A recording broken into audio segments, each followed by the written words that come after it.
This is a 2011 Audi Q5 with the 2.0 turbo TFSI. It's got the dual overhead cam system. Couldn't find much information about this. I had a leaking valve cover, so you guys can see I got the valve cover off right here.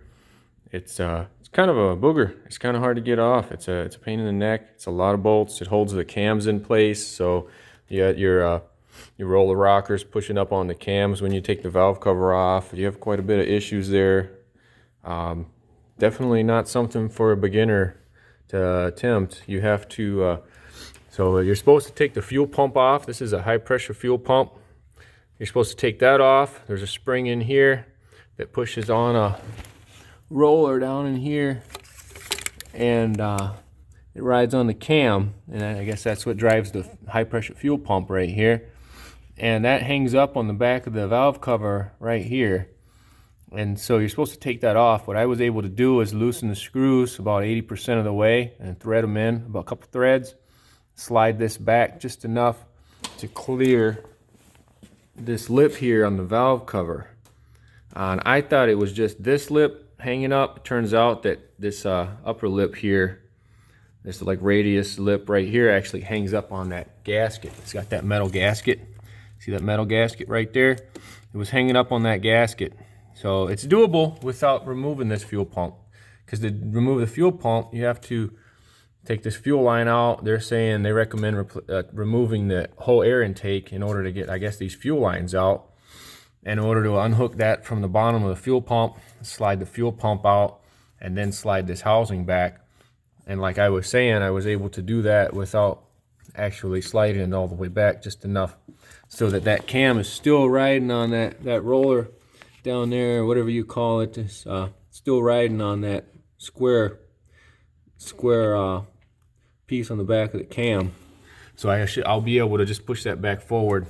Nothing actually came unseparated.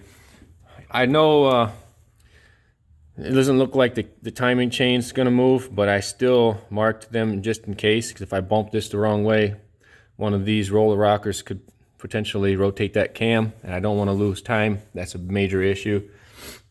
They don't make a gasket for this, so that's the setup. There's the other 2.0 TFSI, the regular. I can't figure out the difference. There's a regular 2.0 that has a different single overhead cam system, I believe it looks like, and they do make a gasket set for that, and this is not what you want. If you have this valve cover, there is no gasket set. The Audi dealer uses some green goop or some weird color goop.